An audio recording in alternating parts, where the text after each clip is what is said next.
सफाई हो गई है। मैंने क्या आप कहा, कह रहे थे 4 कितने मिनट पहले तक कितने सफाई की है। कितने दिन बाद में आऊँगा, मैंने क्या बताया? 1 महीने बाद।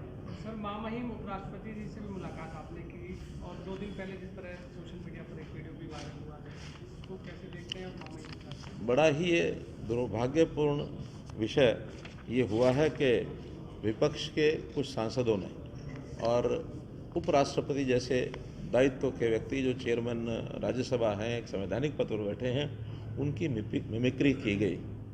सामान्य किसी भी पॉलिटिकल आदमी की, लीडर की जाती कोई बात नहीं, लेकिन संवैधानिक पद पर बैठे व्यक्तियों के प्रति इस प्रकार का अनादर का भाव ये निंदनीय है और इसका ज़रूर हम संज्ञान लेंगे। हमने अपने जो पार्टी के लोगों को भी कहा है कि जनता में इस विषय की जानकारी ज़रूर दी जाए ताकि इस प्रकार की कोई घिनौनी हरकत आगे कोई ना करे।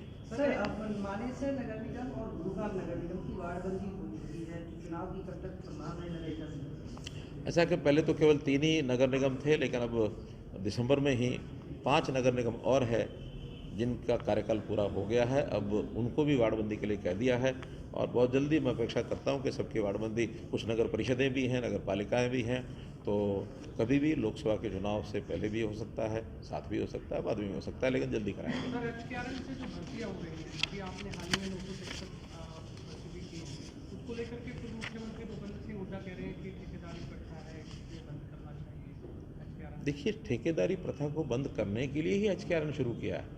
HKRN एक बहुत ट्रांसपेरेंट व्यवस्था है और वो गवर्नमेंट की देखरेख में उस व्यवस्था को बनाया गया है।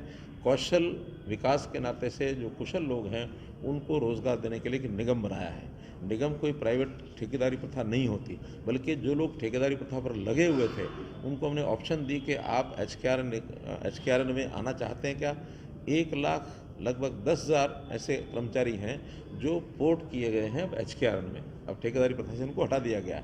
ठेकेदारी प्रथा में तो उनको शोषण जो होता था, किसी का कोई EPF जमा नहीं होना, किसी का कोई ESI का लाभ उनको नहीं मिलता था और सैलरी भी समय पर मिलती नहीं थी, कभी सैलरी के कुछ कमीशन भी काट ली जाती थी, भर्ती करने में भी 1000 रुपये लेकर के तब भर्ती करते थे। ये सब शिकायतें हमारे पास थी, लेकिन अब उन सब में से ऐसे जो लोग सरकार में काम करेंगे उनको मुक्ति दिला दी है। तो HKRN एक अच्छा प्लेटफॉर्म है। बल्कि उस समय, अब ये तो नहीं कह सकता किन कारणों से, कुछ थोड़े लोग पीछे हट गए थे कि हम HKRN में नहीं आएंगे, लेकिन जो व्यवस्थाएँ सारी देखी गई हैं तो आज वो सारे के सारे वापस अप्लाई कर रहे हैं कि नहीं हमको भी HKRN में ले लें, क्योंकि HKRN के अंदर समय पर उनको सैलरी मिलती है, बाकी जो सुविधाएं हैं वो सब उनको दी गई हैं। तो सब सुविधाओं को देखते हुए HKRN में एक सफलतापूर्वक प्रयोग चल रहा है। HKRN ने तो प्राइवेट सेक्टर को भी लोगों को नौकरी देने के लिए ऑफ़र किया है। विदेश में जो लोग नौकरी लेना चाहते हैं उनके लिए भी ऑफ़र किया है। अभी इजराइल की डिमांड हमारे पास आई है 10,000 लोगों की, ऐसे ही दूसरे देशों के भी है।